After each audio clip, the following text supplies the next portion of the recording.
Bueno, entonces teníamos que la ciudad está dividida en 4 cuadrantes.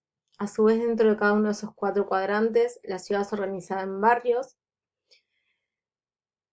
Esos barrios tenían una fuerte autonomía en lo que allí se realizaba, una propia jerarquía, los propios administradores del barrio, que a su vez eran los gestores entre las élites que conformaban el gobierno de Teotihuacán y lo que los barrios realizaban, eh, que esos barrios tenían una fuerte especialización ocupacional y artesanal, y que a su vez tenemos barrios multiétnicos, que cada uno de esos barrios está conformado por distintos conjuntos habitacionales o departamentales, que hay barrios más grandes y barrios más pequeños, y que los conjuntos habitacionales o departamentales, según el autor que leamos, son módulos residenciales multifamiliares, como si fueran las manzanas en nuestros planos de la ciudad, bueno, con cuadras de 60 metros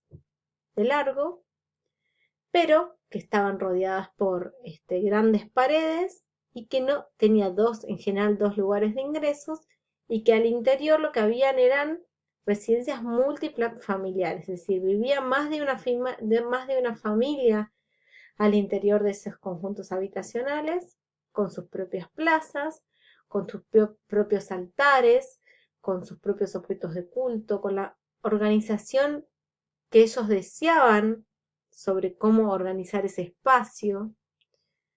Por eso hay bastante libertad en lo que ocurre al interior de cada uno de esos conjuntos habitacionales, pero obviamente cada conjunto habitacional y el grupo de conjuntos habitacionales que conforman cada barrio tenían sus propias jerarquías, y que hay gestores o intermediarios entre lo que ocurre allí en esos barrios y las demandas o lo que ocurre en sí en la ciudad y lo que demandan las élites gobernantes. Por eso es que se habla de un patrón residencial multicéntrico, porque cada barrio tenía su sector de élite. Y por eso es tan difícil encontrar las residencias de la élite en el sector central de la ciudad. No se sabe dónde vivían la élite ni dónde había sido enterrada. Sabemos dónde gestionaban sus acciones. Sabemos que eh, el complejo habitacional Exala fue un sector de gestión política muy importante. Sabemos que el sector de la Ciudadela fue un lugar de gestión política muy importante. Sabemos que los complejos habitacionales cercanos a la pirámide de la Luna también fueron muy importantes, pero no son lugares de vivienda exclusiva de la élite. Entonces, claramente la ciudad está manifestando la existencia de una forma de organización atípica a lo que ocurre en el resto de Mesoamérica, donde en general lo que son dinastas, o sea, los estados están gobernados por un dinasta en particular, que no es anónimo, como en el caso de Teotihuacán, y por eso acá se ven como distintos focos de poder o un sistema administrativo descentralizado con distintos focos de poder en la ciudad. Lo cierto es que hacia entre el 500 y el 550 de la era, lo que se empieza a observar es que hay una tensión entre esos distintos focos de poder que culmina con el incendio de los sectores principales, los monumentos principales de la ciudad. Se queman la pirámide del Sol y de la Luna, se incendia el conjunto habitacional Sala, se incendia la pirámide de Quetzalcóatl, se incendian grandes cantidades de templos que aparecen o conjuntos religiosos importantes que aparecen vinculados a la calle de los muertos. Entonces la pregunta es, ¿qué ocurrió? Y entre las hipótesis más fuertes que sostiene Linda Manzanilla es que lo que hay es una tensión entre las élites de los barrios, cada vez más poderosas y más autónomas, con las élites gobernantes. Y que estos 4 sectores, si realmente fueron 4 que estaban cogobernando a la vez, les fue difícil mantener su equilibrio, porque quizás alguno quiso sobresalir o dominar por sobre los otros. Y esto lo relaciona Manzanilla justamente con la autonomía de los barrios y el poder que los barrios están teniendo en el control de los recursos comerciales, por ejemplo, a los que están accediendo, o de la producción de bienes que allí está ocurriendo. Algo que ya dije, pero que vuelvo a remarcar, que me interesa que les quede claro, es que no hay evidencias de un sometimiento militar al interior de la ciudad, sino de un pacto político. Es decir, esto no significa que dentro de la élite teotihuacana no haya habido un poder militar importante. Lo que estamos diciendo es que la ciudad en sí, su manifestación iconográfica, artística y el resto de los elementos que aparecen en la ciudad dan cuenta de algo pacífico, una de convivencia pacífica, de otras formas de control y poder, pero no un sometimiento militar. Y la presencia militar la estamos viendo sobre todo cuando en el área maya, en ciudades como Tikal, por ejemplo, se labran en las piedras negociaciones entre élite maya con élite teotihuacana, y esa élite teotihuacana sabemos que es teotihuacana por sus ropas, que eran diferentes a la de los mayas. Y esas representaciones sí aparecen personajes ataviados con lo que se interpreta que son armas. Entonces, un sector militar seguramente existiría en Teotihuacán, pero la ciudad en sí se vende a sí mismo, hace una propaganda de sí misma, como un lugar de abundancia, como un lugar pacífico, como la ciudad de los dioses, justamente eso, como la ciudad de los dioses. Otro de los aspectos que tienen que dar claros es que frente a la pregunta de si, por ejemplo, Teotihuacán fue un imperio, la verdad es que no se sostiene que haya sido un imperio, sino que se habla que tuvo un dominio político sobre un gran territorio, pero con una discontinuidad territorial. No hay evidencias de conquistas bélicas y no hay evidencias de el control de un territorio continuo, sino que hay evidencias de justamente sectores como colonias o enclaves extractivos en zonas de recursos que son ricos y variados, pero no la existencia de un territorio continuo bajo su control. Entonces, lo que sí se observa es que esos lugares, esas colonias extractivas y esos lugares que controló fueron estratégicos, tanto para la extracción de diversidad de materias primas como para el tránsito comercial.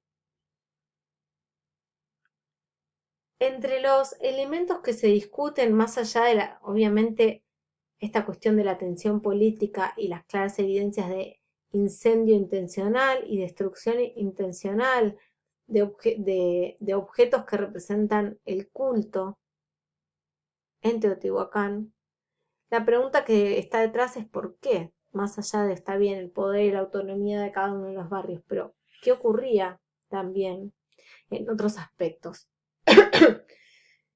Lo cierto es que se está estudiando también es que esta gran cantidad de siglos en los que Teotihuacán tuvo poderío en el Valle de México implicó para alimentar a esa gente una gran explotación de los recursos que allí existían. No solo para alimentar a la gente, sino como parte de la forma de vida en sí.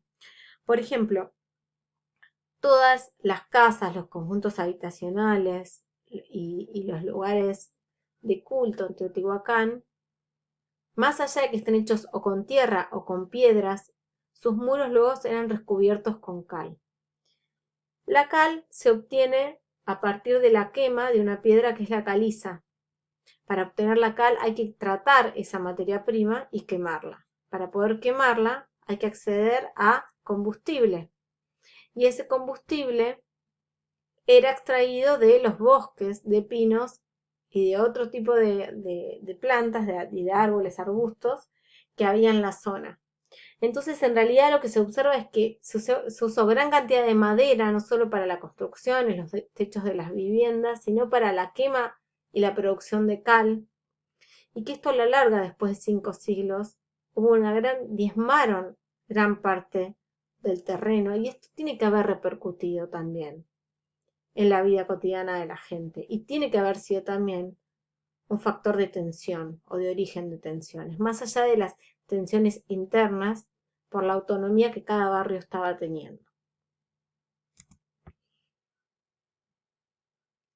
En este mapa observamos algunas de las regiones, volvemos al mapa inicial que comenzamos la clase, y acá a modo de ejemplo, simplemente para que dimensionen la extensión que tuvo Teotihuacán en cuanto a las redes, y como dice Manzanilla, ella habla de una especie de pulpo. Teotihuacán fue como el centro del pulpo y sus brazos se extendieron a distintos lugares, y la forma de incidencia de esos lugares también varió. El mapa les muestra eso. Por ejemplo, en el valle de Tula, acá está Tula, ¿qué le interesaba extraer a Teotihuacán? Por ejemplo, fibras vegetales para desde hacer, no sé, ropas, telas o lo que sea, combustibles, piedra calcárea, maguey. En Tlaxcala, que está acá, era un lugar clave para poder acceder a minerales del occidente que venían de la zona occidental de México. En Veracruz, otro lugar que está acá subrayado, hay un sitio que se llama Matacapán, de ahí se sabe que extraían cacao, algodón, basalto es otra piedra volcánica, que se utilizaba para las construcciones y también para hacer herramientas. De Guatemala nos vamos a la otra punta de Mesoamérica. El sitio Camino al Juyú parece haber sido una colonia teotihuacana que controlaba el tráfico de obsidiana, conchas, gomas, algodón, plumas, pieles, sal, jade, basalto y cacao. Tikal, que tiene fuertes vínculos con Teotihuacán y que se cree que hay un conflicto de la propia jerarquía maya en Tikal y que termina gobernando un dinasta que tiene una fuerte ascendencia o origen teotihuacano. Es decir, el poder de Teotihuacán dentro de lo que es el periodo clásico en Mesoamérica trascendió claramente lo que es el Valle de México. Y a través de distintas formas de organización, sea colonias o sea vínculos políticos, por ejemplo con Monte Albán acá, el área zapoteca tiene fuertes vínculos con Teotihuacán. Hay un barrio en Teotihuacán que es de gente de Monte Albán viviendo, hay gente zapoteca viviendo en Teotihuacán. Entonces hay vínculos comerciales, vínculos de dominio directo, vínculos de relaciones políticas. Lo cierto es que Teotihuacán permeó la vida cotidiana de la gente del Valle de México, trascendió las fronteras del Valle de México y tuvo una fuerte incidencia e impacto en el resto de Mesoamérica. A modo de ejemplo, solo de ejemplo, ustedes no tienen bibliografía obligatoria de esta, pero les quiero mostrar un ejemplo para que dimensionen lo atípico de Teotihuacán. A nivel contemporáneo, en el área de Oaxaca, quienes estaban gobernando, una élite zapoteca, la capital de ese estado zapoteca era Monte Albán. Monte Albán ubicado acá, que tuvo una extensión mayor una vez que cae y es abandonado Teotihuacán. Monte Albán perdura, sigue perdurando más siglos de poder. Monte Albán se sitúa en la cima de una montaña donde se aplana la superficie y se construye como el centro de poder y de residencia de la élite, y hacia abajo de ese cerro y a medida, ahora sí, si nos imaginamos una graduación concéntrica de lo sagrado, a medida que nos alejamos de la cima de este cerro, vamos teniendo las otras clases sociales, hasta incluso tener aldeas más pequeñas vinculadas a esta capital de poder muy importante. Claramente en el centro de poder, acá en Monte Albán, se ve, por ejemplo, una cancha de juego de pelota, cámaras funerarias de la élite, la vivienda de la élite, los templos, los palacios, y la población no vivía acá, vivía en esas terrazas, en las laderas del cerro y en poblados más alejados de la cima de este cerro. Acá hay algunas fotografías de lo que es esta cima. Fíjense que en esta imagen se ve claramente la altura en la que estamos. No estamos teniendo un valle como hay en el Valle de México y una ciudad a nivel horizontal, digamos, planificada. Acá sí se está viendo esta cuestión de cuanto más me acerco al centro de la ciudad, más poderosa es la gente que allí reside. Y a medida que me voy alejando, menos poder tiene el sector vinculado al dominio político de esta ciudad.